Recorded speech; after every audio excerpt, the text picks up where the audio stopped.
Welcome to all student. कल हम लोगों ने कल ये लेसन स्टार्ट किया था मिनरल्स एंड पावर रिसोर्स। ठीक है, तो इसमें लास्ट क्लास में we already discussed about what is minerals. ठीक है, थोड़ा सा रिवीजन कर ले, है ना, प्रीवियस क्लास का। फिर आगे बढ़ते हैं। तो मिनरल्स क्या होता है? मिनरल्स वह होता है जो क्या है, जो प्राकृतिक रूप से पाया जाने वाला ऐसा पदार्थ जिसके क्या होते हैं, एक रासायनिक उनका एक संगठन होता है, दैट इज़ कॉल्ड मिनरल्स। ठीक है, तो इसको एक एग्जाम आपका डेफिनेशन, इसको मिनरल्स को आप याद कर लेना। और ये मिनरल्स जो खनिज जो होते हैं ना, ये क्या होते हैं, नॉट पूरे स्पेस में कहीं भी समान रूप से वितरण नहीं है।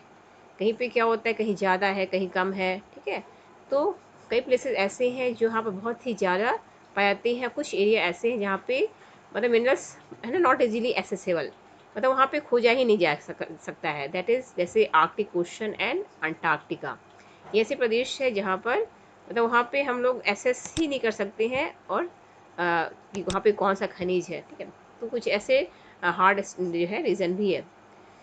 फिर हम लोगों ने देखा था मिनरल्स कहाँ पाए जाते हैं, तो they are different type of geological environment. ठीक है, under varying condition, and they are created by natural processes without any human interferences. मतलब मिनरल्स को जो बनते हैं ना, ये पूरी तरह से फुली नेचुरल, इसमें ह्यूमन का कोई भी इंटरफेरेंस नहीं होता है। तो इसलिए जो है, और जो ये बनते हैं नेचर में, they are identified by their basic physical properties. जैसे उसके कलर्स, सबके अलग अलग कलर होते हैं, डेंसिटी होता है, ठीक है, हार्डनेस होता है, और इनकी जो केमिकल प्रॉपर्टी होती है, इस आधार पे जो है मिनरल्स को पहचाने जाते हैं। फिर हम लोगों ने देख लिया था what types of minerals, minerals कितने प्रकार के होते हैं। तो on the basis of composition minerals are classified into basically metallic and non metallic minerals. Metallic जो होते हैं वह भी दो प्रकार के होते हैं, एक है ferrous and non ferrous, that is इसको हम क्या बोलते हैं, लॉ और अलॉ। ठीक है, फिर ये जो आप देखोगे ना, मेटालिक मिनरल्स जो होते हैं, यह क्या होता है, यह कच्चे रूप में पाए जाते हैं। जितने भी ये मेटालिक मिनरल्स से पाए जाते हैं नेचर में, they are contain in a raw form. और इसमें जो इसका क्वालिटी होती है ना, ये क्या होता है, हार्ड होता है। इसमें जो है एक इलेक्ट्रिसिटी जो है गुण होते हैं, और इसमें अपना एक लश्कर और शाइन होता है, चमक होती है ना, जो भी धात्विक जो मिनरल्स होते हैं। जैसे कुछ एग्जांपल्स हम लोग देखते हैं, आयरन और बॉक्साइट, मैंगनीज, है ना, these are some examples. Non metallic में जो है वो क्या होता है, तो जितने भी मेटेलिक में जो फेरस मिनरल्स होते हैं उसमें आयरन होता है। तो इसके एग्जांपल आप याद कर लेना, आयरन और मैंगनीज क्रोमाइट, है ना, कंटेंस आयरन वाले। और जो नॉन फेरस होते हैं जिसमें आयरन नहीं होता है, तो ऐसे धातु होते हैं gold, silver, copper and lead. ठीक है, तो ये हो गया तुम्हारे अलौह धातु के एग्जाम्पल। तो ये दी जाते समय जो एग्जाम्पल्स है, जो आपको है ना ऐसे क्वेश्चन आ सकते हैं कि लौ जो है वह धातु कौन कौन सी है, और अलौ धातु एग्जाम्पल्स, है ना, आप लिखें। नॉन मेटेलिक में हो जाएगा जो इसमें कोई धात्विक वाली क्वालिटी नहीं होती है ना, do not contain any metals, like examples limestone, mica and gypsum. तो इसको याद कर लेना आप, है ना, माइका एंड जिप्सम। तो इसे हम लोग लास्ट वीडियो में हम लोगों ने इसको चर्चा की थी, फिर से मैं तो बता दे रही हूँ कि आपको एक बार रिवाइज हो जाए, क्योंकि बहुत सारे मिनरल्स हैं, तो याद करने में आपको है ना कंसनट्रेट होकर पढ़ना होगा। इसके लिए एक और मिनरल्स होता है, इसको जीवाश्म ईंधन कहते हैं, है ना। तो ये जो इसका एग्जांपल है कोल एंड पेट्रोलियम, इसको आप अच्छी तरह से याद कर लेना। These are also called non metallic minerals. अब हम लोग इसको और देख लिए, मिनरल्स जो होते हैं, ये सभी मिनरल्स जो कहाँ पाए जाते हैं, यह सब जमीन के अंदर होते हैं। तो इसको हम लोग क्या करते हैं, निकाला जाता है ना। They are extracted by the mining, drilling और क्वारिंग। सो जो मिनरल्स होता है, खनिज, है ना, खनिजों को जो है यह तीन तरह से इसको निकालने का प्रोसेस है। तो माइनिंग एक खनन हो गया, ड्रिलिंग प्रवेधन, इसको हिंदी में आप समझ जाएंगे, तो आपको जो हिंदी वाले बच्चे हैं, माइनिंग मतलब क्या होते हैं, खनन कहते हैं। ड्रिलिंग मतलब हो गया प्रवेधन, एंड क्वारिंग होता है आखनन। ठीक है, तो ये जो तीन जो इसके वेज है to the extraction of minerals, जो खनिजों का निष्कर्षण कैसे किया जाता है। निष्कर्षण मतलब इसको हम कैसे, किस प्रोसेस के द्वारा इसको ज़मीन के अंदर से निकाले जाते हैं। तो माइनिंग भी दो प्रकार का होता है, एक होता है ओपन कास्ट विवृत खनन, और shaft mining that is the कुपकी खनन। ठीक है, फिर आगे बढ़ते हैं। और जो प्रोसेस है बहुत सारे मिनरल्स जो होते हैं जो इसको निकाले जाते हैं अंदर चट्टान को, क्या होता है उसको खुदाई की जाती है ना, इसको डिगिंग करते हैं, डिग मतलब अर्थ को, जो अर्थ सरफेस को जो डिग करके खोद करके जिस प्रोसेस के द्वारा मिनरल्स को अंदर से निकाले जाते हैं चट्टानों से, this process is called mining. ठीक है, तो पृथ्वी की सतह के अंदर दबी शैलों से जो खनिजों को बाहर निकालने का जो प्रोसेस है, ये क्या कहलाता है? खनन। तो minerals that is light shallow, और इसमें आप देखोगे ज़मीन के अंदर बहुत सारे मिनरल ऐसे होते हैं जो कुछ सतह के पास होते हैं। तो इसको किस प्रोसेस के द्वारा निकाले जाते हैं? They are just removing the surface layer and this process is called open cast mining, that is विवृत खनन। और कुछ मिनरल्स जो काफ़ी गहराई पे होते हैं ना, डीप बोर्ड्स, ठीक है, इसको लिए तो गहरी खुदाई होती है, जिसको हम कहते हैं कुपकी खनन, कुप है ना, कुपकी कूप खोदे जाते हैं लाइक वेल जैसे। तो और यहाँ पर जो मिनरल डिपॉजिट्स जो होते हैं जो काफ़ी ग्रेट डेप्थ पे पाए जाते हैं, उसके लिए यह ड्राफ्ट सैफ्ट माइनिंग की जाती है। This is called shaft mining, कुप की खनन। तो पेट्रोलियम और नेचुरल गैस जो बहुत ही ज़्यादा है ना, फार below from the earth surface, बहुत ही अंदर गहराई तक होता है, तो इसको जो प्रोसेस है निकालने का, दैट इज कॉल्ड ड्रिलिंग, है ना, प्रवेदन, है ना, प्रवेदन मतलब करके इसको प्रोसेस के द्वारा निकाला जाता है। और minerals that are lie near the surface are simply dug out by the process known as quarrying. और जो मिनरल्स जो सिंपली सरफेस के पास होती हैं, इसको आखनन प्रोसेस के द्वारा जो है निकाला जाता है। तो ये कुछ प्रोसेस आपको याद कर लेना, मैंने फिर से इसलिए बता दिया। इन लास्ट क्लास में अभी है already talk about distribution of minerals, जो डिफरेंट टाइप ऑफ मिनरल्स है वो अब डिफरेंट टाइप ऑफ कॉन्टिनेंट्स में कहाँ कहाँ पाए जाते हैं, इसको आप लोग फिर से देख लेना, नहीं तो वो वीडियो आपको भेजा है मैंने, उसको आप देख लीजिएगा। ओके, नेक्स्ट कहाँ तक थे हम लोगों ने? ये देख लिया था different type of uses of minerals हो गया था, मिनरल्स का यूज़ क्या होता है। तो मिनरल्स का यूज़ जो है बहुत ही ब्रॉड यूज़ होता है in the commercial purpose and the various type of industries, है ना, यूज ज्वेलरी बनाने में, एंड बहुत सारे हमारे डोमेस्टिक पर्पस में भी हम लोग बहुत सारे मिनरल्स का यूज़ करते हैं डेली लाइफ। नेक्स्ट है conservation of minerals. As you know that all minerals are a non renewable resource, ठीक है, that's why it is very necessary to, है ना, we have conservation of minerals. तो what are the process of conservation? तो you have to remember that is the 3R, है ना, the 3R that is reuse, reduce and recycle. तो इसको आप है ना देख लेंगे, रीयूज़ क्या है, रीयूज होता है ना, हर चीज़ को दोबारा फिर से यूज करना। इसको जो rate of formation, because no that is much smaller than the rate of which the human consume this minerals. तो that's why it is necessary to reduce wastage, है ना, in the process of mining, recycling और metals in another way. तो इसलिए जब minings के दौरान बहुत सारे वेस्टेज को है ना रोकने के लिए हमें बहुत ही केयरफुली जो है मिनरल्स को है ना निकालना चाहिए। नेक्स्ट अब हम आते हैं, हमारा जो सेकेंड टॉपिक है पावर रिसोर्सेज। तो ये पावर रिसोर्सेज में अब हम लोग बात करेंगे ऐसे रिसोर्सेज के बारे में जिससे क्या होता है, जो पावर जो है वो उसका जो है वो निर्माण किया जाता है ना, पावर एनर्जी प्लीज़। तो इसके बारे में आप लोग चलो स्टार्ट करते हैं। थोड़ा सा ये कुछ स्टोरी है, इसको भी आप है ना देख लेंगे, आप इसको पढ़ने की आवश्यकता नहीं है। This is for you, you can read this and understand what we have to read in this chapter. तो power and energy plays a vital role in our lifes, that you know, हमारे lifes में जो power energy का होता है बहुत ही इसका एक जीवंत महत्व है। And we also need power for industry, ठीक है, agriculture, transport, communication and defence. तो all this sectors we need power for the running of this all the process.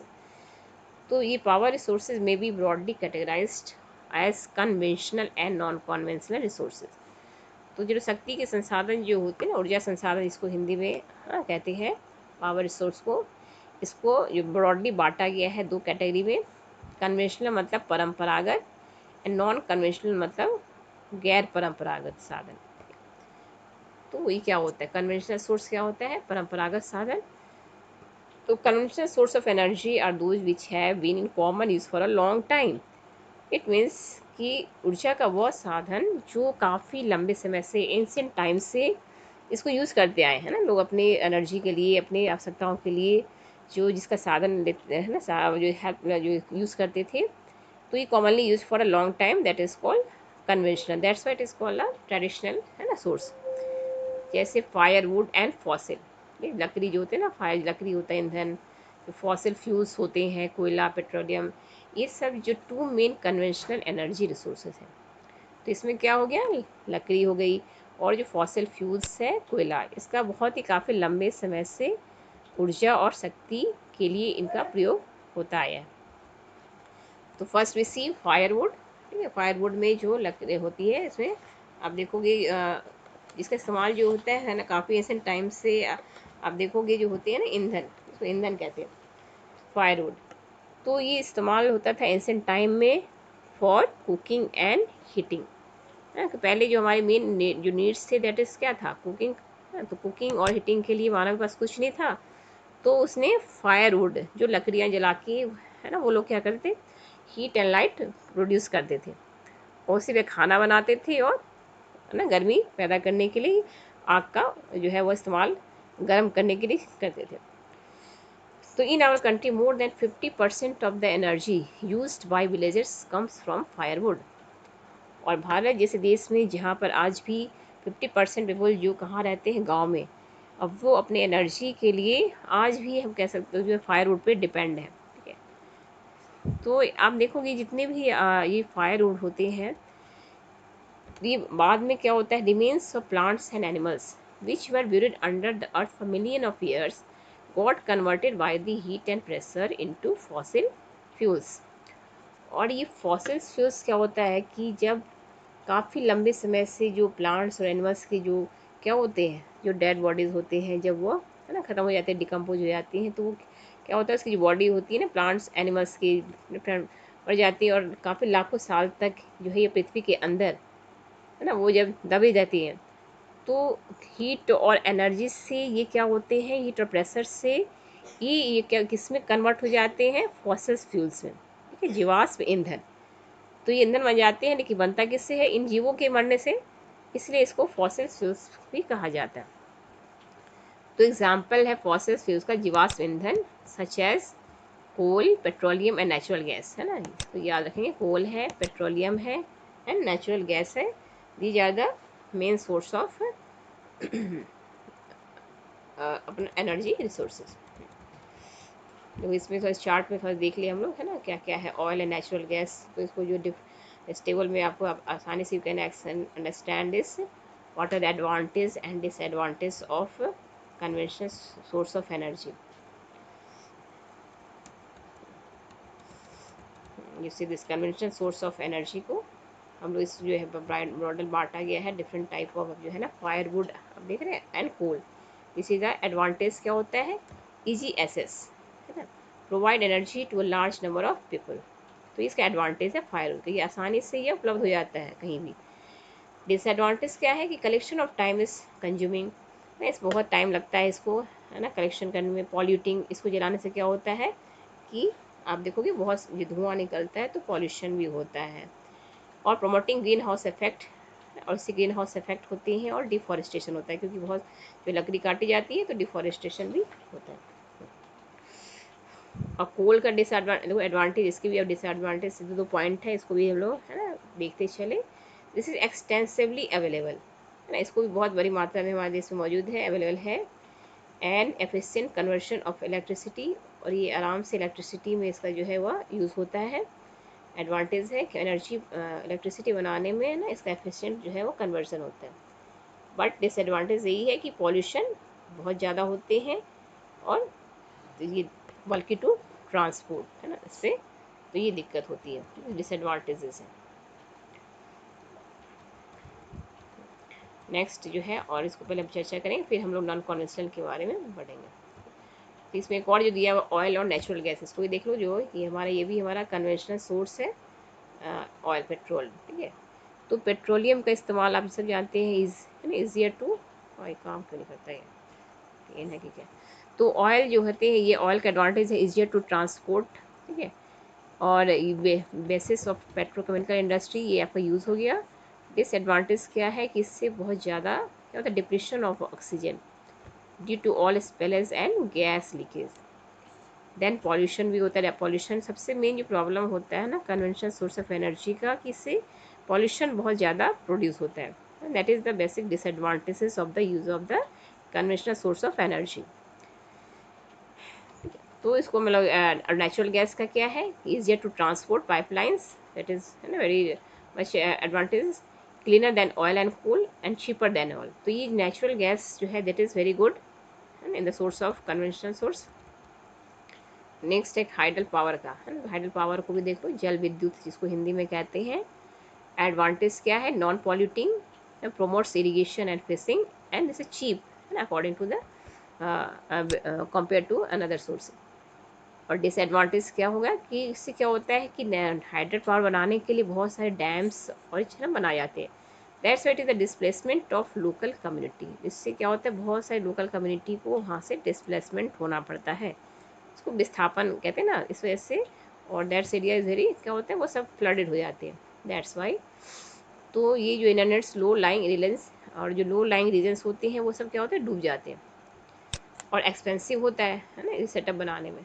तो these are the conventional source of energy, जिसको हम लोगों ने chart बना था, इसको यह है ना आप एक बार देख लेंगे कि हर एनर्जी जो रिसोर्स है इसकी क्या एडवांटेज है और क्या डिसएडवांटेज है। तो दो दो लाइन आप लोग इसको पॉइंट नोट कर लेंगे। फिर अब देखो the reserves of this minerals are also limited. जितने भी ये भंडार है इस इन खनिजों के, ये भी क्या होता है लिमिट है ना, बहुत बड़ी मात्रा में नहीं है कि मौजूद है, ये भी लिमिटेड एरिया में है। This is also are the rate at which the growing world population is consuming them is far greater than the rate of their formation. इसमें भी वही बात है ना कन्वेंशनल सोर्स ऑफ एनर्जी में कि इस हिसाब से वर्ल्ड पॉपुलेशन बढ़ते जा रहा है, इस हिसाब से इसे कंज्यूमिंग रेट भी बढ़ते जा रहा है ना, इज फार ग्रेटर, और but the rate of their formation is slow, that's why so these are likely to be exhausted soon। तो ऐसा लगता है कि यह बहुत ही जल्दी ऐसे रिसोर्स का क्या होगा समाप्त हो जाएगा ना, उसके बाद बहुत बड़ी मेजर प्रॉब्लम है ना आएगी।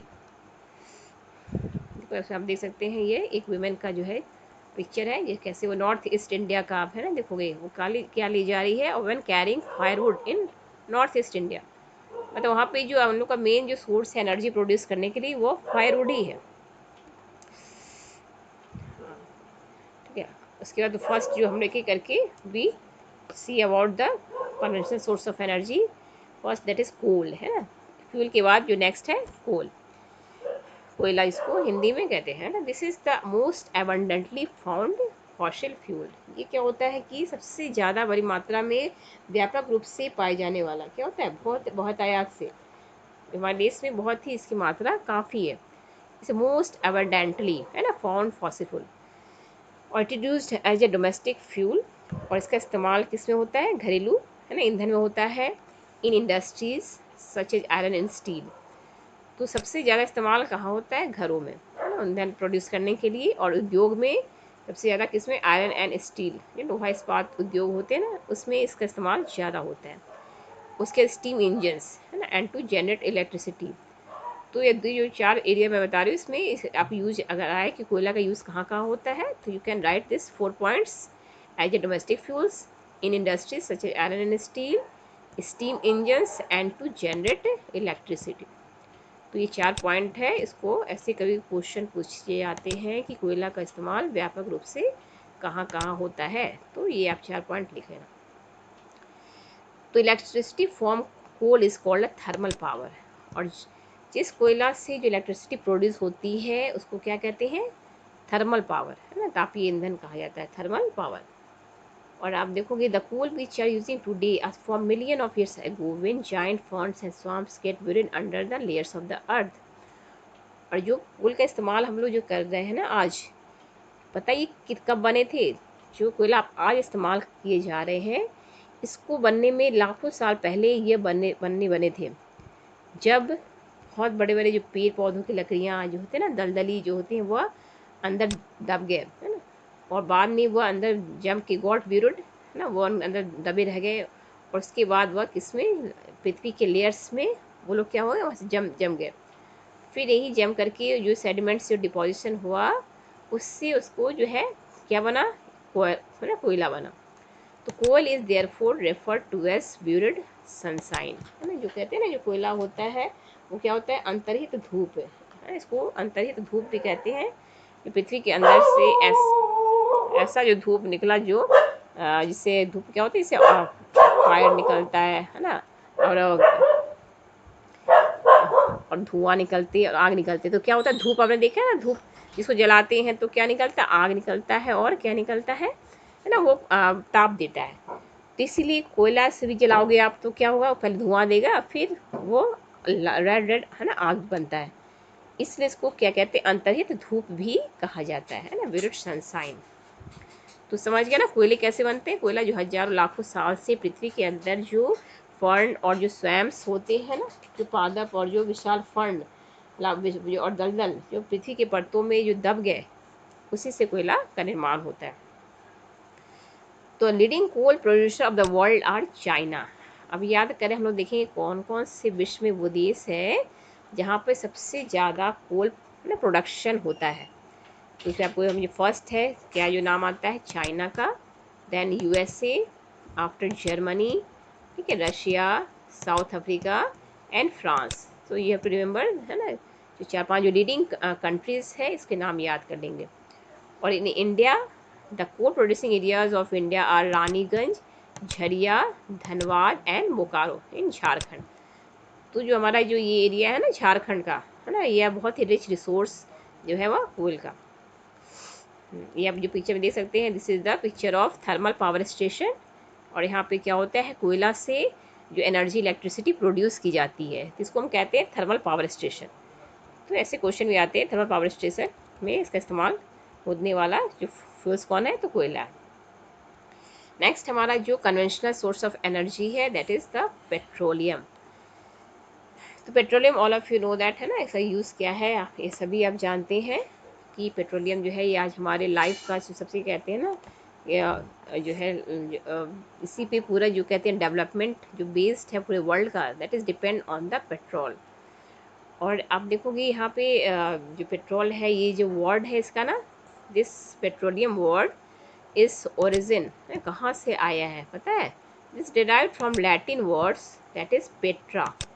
तो इसको थोड़ा सा इसको भी आप देख लें ना, Petra means meaning rock in Latin words, Petra that is meaning of rocks and oleum means oil, ठीक है। सो पेट्रोलियम मीन्स रॉक ऑयल, है ना, इसको इसे चट्टान तेल भी कहा जाता है, क्योंकि ये जो पेट्रोल निकलता है वो कहाँ से निकलते हैं, चट्टान से निकलता, ठीक है। तो इसलिए इसको चट्टान तेल भी, है ना, कहा जाता है। शैल जो है वह तेल भी है, चट्टान या शैल एक ही है। तो आप देखोगे यहाँ पे बहुत जो पेट्रोल जब निकलता है ना, ये पिक्चर आप देख रहे हैं यहाँ पे, ये जो क्रूड ऑयल है ये इसी फॉर्म में निकलता है, और बहुत ही मतलब black liquid call thick black liquid. जब इसका जो मतलब जब ड्रिलिंग होती है, जब ये निकाले जाते हैं ना ऑयल की साइकिल फ्रॉम स्क्विंग, तो both of them is thick black, है ना, लिक्विड कॉल्ड पेट्रोलियम। तो it is found between the rocks of layers of rocks and it is drilled from the field located in offshore and coastal areas. तो जहाँ पे ये मिलते हैं ना, इसको निकालने के लिए जो है वो जो हमने पहले ही बताया था ना, किस प्रोसेस से निकाले जाते हैं, ड्रिलिंग, है ना, प्रोसेस होता है, उससे निकाले जाते हैं, क्योंकि यह पेट्रोल जो होता है काफ़ी डेप्थ जो है वह में पाए जाते हैं। That's why drilling process is use in the extraction of this. तो मेनली जो ऑयल फील्ड्स है ये कहाँ मिलते हैं, ऑफशोर एंड कोस्टल एरियाज में, है ना, पाए जाते हैं। और फिर जहाँ निकलता है, ठीक है, वहाँ से वो निकाले जाते हैं, ड्रिलिंग की जाती है। आफ्टर दैट, तो ये क्योंकि क्रूड ऑयल में पहले निकलता है तो उस फॉर्म में इसका इस्तेमाल नहीं होता है, तो क्या होता है, this is then sent to the refineries, और बाद में इसको कहाँ भेजे जाते हैं, ऑयल रिफाइनरीज में भेजे जाते हैं, जहाँ पर इसको क्या बनता है, which process the crude oil and produce a variety of products like diesel. और फिर ऑयल रिफाइनरी में क्या होता है, इसका जो है वह तेल का रिफाइंड होती है, वहाँ क्लीनिंग होती है, और इस प्रकार जो है क्रूड ऑयल का जो है प्रोसेस रिफाइनिंग होने के बाद जो है यह जो है रिफाइंड ऑयल मिलता है ना, इसको पेट्रोलियम कहते हैं। तो इससे बिसाइड्स इसके बहुत सारे और भी बाय प्रोडक्ट्स भी बनते हैं। आप देखोगे क्या क्या बनता है, जैसे डीजल, इसी से डीजल तैयार होते हैं, पेट्रोल तो बनता ही है, इसका कैरोसिन बनते हैं, वैक्स, प्लास्टिक्स एंड ल्यूब्रिकेंट्स, ठीक है। तो ये सब जो है जो प्रोडक्ट्स है इसको आप याद कर लेना, है ना। ऐसे क्वेश्चन भी आते हैं कि पेट्रोलियम से और कौन कौन से प्रोडक्ट्स जो बनते हैं, तो diesel, petrol, kerosene, wax, plastic and lubricants. फिर पेट्रोलियम जो होते हैं इसके जो आप देखो डेरिवेटिव्स आर कॉल्ड, जो जितने पेट्रोलियम होते हैं उसके जो उत्पाद होते हैं इसको क्या कहते हैं, ब्लैक गोल्ड, है ना, काला सोना भी कहा जाता है। क्यों कहते हैं, because they are very valuable, है ना। इसकी इंपॉर्टेंस की वजह से इसकी इतनी ज़्यादा इंपॉर्टेंस है, वैल्यूबल है, महत्व है, that's why it is called black gold. और बताइए कि बहुत ज़्यादा एक्सपेंसिव होता है ना, बहुत सारे कंट्रीज़ जहाँ पर इसका मतलब फॉर्मेशन होता है, पाए जाते हैं, जहाँ प्रोडक्शन होता है, these countries are very rich, like that Iran, Iraq, Saudi Arabia and Qatar, these are the lead producing countries जहाँ पर पेट्रोलियम सबसे ज़्यादा होता है। देखो इसको आप याद कर लेना, that is very important, Iran, Iraq, Saudi Arabia and Qatar. And the other major production जो है बिसाइड्स के अलावा जो मेजर है, ये सब हो गए लीड प्रोड्यूसिंग कंट्रीज, चीफ हो गए, है ना, मुख्य। और बाद में जो मेजर है जहाँ पे और भी पाए जाते हैं, USA, Russia, Venezuela and Algeria, है ना, यहाँ मिलता है।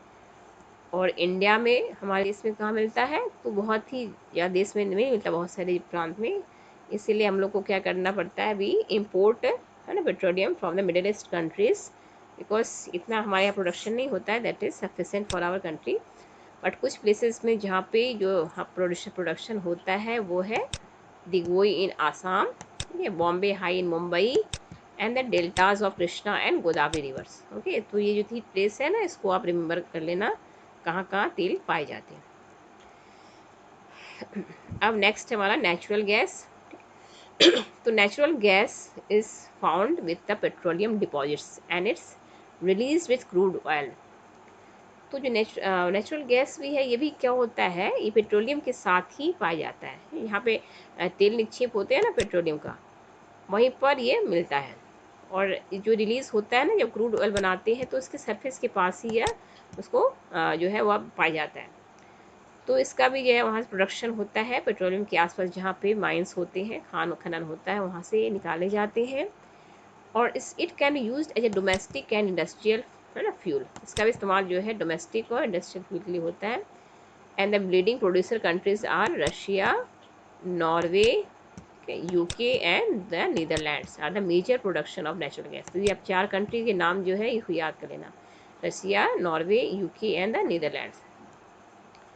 और इंडिया में कहाँ कहाँ मिलता है, तो इंडिया में बात कर ले हम लोग, हमारे भारत में जैसलमेर राजस्थान में है, कृष्णा गोदावरी डेल्टा आंध्र प्रदेश में है। मैं इसलिए बता रही हूँ किस स्टेट में, because you have to locate the places, है ना, on the maps in the exams. Okay, so Tripura and some areas of सोर इन मुंबई है ना सम नेचुरल गैस रिसोर्सेज। तो ये जो 4 जो हमने बता रहे हैं ना, इसको आप ये याद कर लेंगे, ये कहाँ है ना, यहाँ पे मिलता है प्राकृतिक गैस। तो बहुत ऐसे नहीं, बहुत ज़्यादा ये है ना एबंडेंट में पाया जाता है पूरे वर्ल्ड में। The very few countries in the world have sufficient natural gas reserve of their own. तो बहुत सारे देशों के पास तो है ना, बहुत ही क्या है, बहुत ही कम देश है जहाँ पर जो सफिशिएंट मात्रा में या वो पाए जाते हैं, और बहुत सारे देशों में तो है ही नहीं। देखो इसे इसमें आप दिया हुआ the sharp increase in consumption. तो इसमें जो फॉसिल फ्यूल का जो इतना ज़्यादा कंजप्शन बढ़ता जा रहा है ना, इसकी वजह से मतलब इसमें तो एक अभी बहुत चेतावनी भी जो है वह दी जा रहे हैं। और साथ ही साथ इसके बहुत ज़्यादा जो कहते हैं ना फॉसिल फ्यूल्स के जो बहुत सारे, हमने अभी डिसएडवांटेज से बात की थी, the toxic pollutants release from burning. जब इसको जलाए जाते हैं ना तो बहुत तरह की जो पॉल्यूटेंट्स जो होते हैं रिलीज़ होते हैं, है ना। और ये भी जो है तो बहुत ज़्यादा, तो अनचेक्ड बर्निंग ऑफ फॉसिल्स जो है fuel like an unchecked drop dripping tip tap with the eventually run dry. So this has led to tapping of various non-conventional sources of energy that are cleaner alternative to the fossil fuel. तो ये कुछ से जो है कुछ problems होती है जो इसको याद कर लेंगे। अब कुछ है डी यू नो, जिसमें आप देखो क्या जानते हैं, इसमें दिया सीएनजी के बारे में आता है कभी, है ना, कंप्रेस्ड नेचुरल गैस। और ये जो है ना popular eco friendly automobile fuel होता है। तो ये ऐसे क्वेश्चन आते हैं विच गैस इज, है ना, natural gas friendly eco friendly gas, that is CNG. जो आज ये है ना बहुत बड़े यहाँ पे मेट्रोपॉलिटन में इसको बहुत ज़्यादा अप्लाई किए जा रहे हैं, यहाँ पे पॉल्यूशन जो है वो क्या हो, लेस हो। और बहुत सारे जो पेट्रोलियम, डीजल और पेट्रोल जहाँ पर इसमें इसका बर्डन कम हो जाए, है ना। इसके अल्टरनेट यूज़ करने के लिए सीएनजी का इस्तेमाल बढ़ाया जा रहा है, ताकि हम अपना इसको पेट्रोलियम और अनफ्यूल्स को क्या करें, कंजर्वेशन करें। नेक्स्ट हमारा क्या है, हाइडल पावर। तो यहाँ हाइडल पावर पावर में जो है, अब देखोगे जल विद्युत जो निकाल निकाल इसको हिंदी में कहते हैं। और ये हाइडल पावर जो आप देखोगे, इसके लिए बहुत आपने कभी देखा होगा ना, rain water and river water stored in dams is made to fall from heights. और ऐसे बहुत सारे डैम्स भी आपने देखे होंगे। तो ये जो है हाइट पे जो है कैसे पानी ऊपर से नीचे जो क्या होता है ना, स्टोर की जाते हैं डैम्स बना करके, है ना। हाँ, तो ऐसे falling water flows through pipes inside the dam over turbine blades placed at the bottom of the dam। और इस प्रकार यहाँ पर क्या होता है, बॉटम जो है ना, डैम डैम के बॉटम के नीचे ऐसे जो है टरबाइन बना करके इस प्रकार जो है पाइप बनाए जाते हैं। और वहाँ पे अब देखो इसके पीछे बना हुआ है एक हाइडल पावर प्रोजेक्ट का, कि कैसे जो है प्रोडक्शन होता है ना, हाइडल पावर स्टेशन का एक। आप देखो इसमें, इससे आप समझ सकते हो कि कैसे इसका जो है हाइडल थर्मल पावर जो इलेक्ट्रिसिटी बनाई जाती है ना पानी से। तो this is called hydro electricity, मतलब वह इलेक्ट्रिसिटी जो वाटर से प्रोड्यूस की जाती है, that is called hydro electricity. तो यहाँ पे क्या होते हैं, वाटर को the water discharge after the generation of electricity use for irrigation. और इसमें पानी का जो है ना, जो इस्तेमाल की जाती है ना इलेक्ट्रिसिटी बनाने में, उस पानी को बाद में इस्तेमाल किस में होता है, इरीगेशन के लिए, है ना। तो इसका 1/4 ऑफ द वर्ल्ड, आज पूरे वर्ल्ड में जितने भी 1/4 जो इलेक्ट्रिसिटी प्रोड्यूस हो रही है ना विश्व का, ये किससे बन रहा है, हाइडल पावर से, है ना, पानी से ही बन रहा है। और इसमें सबसे जो लीडिंग प्रोड्यूसर कंट्रीज़ है जल विद्युत निर्माण करने में, वो आप याद कर लेंगे, पराग्वे, है ना, Norway, Brazil and China. These are the 4 major world that are leading producer of hydel power. तो ये ना 4 नाम आप याद कर लेंगे। और अब इंडिया की बात कर लें कि भारत में कहाँ कहाँ हाइडल पावर स्टेशन है, तो such as Bhakra Nangal, Gandhi Sagar, Nagarjuna Sagar and Damodar valley projects. ये ऐसे जहाँ पर जो है हाइड्रो पावर इलेक्ट्रिसिटी प्रोड्यूस की जाती है जो इंडिया में। ठीक है, तो बच्चों अभी तक ये हम लोगों ने पढ़ लिया था कन्वेंशनल सोर्स ऑफ एनर्जी। ठीक है, इसको आप लोग एक बार पढ़ लेना, इसमें बहुत सारे जो है नाम है इसको। ठीक है, तो एक बार आपको जो है देख करके, अब बाकी की जो वीडियो है जिसको नेक्स्ट क्लास में हम लोग देखेंगे, क्या, non conventional source of energy. ठीक है, तो this we will study in our next video. Okay, thank you.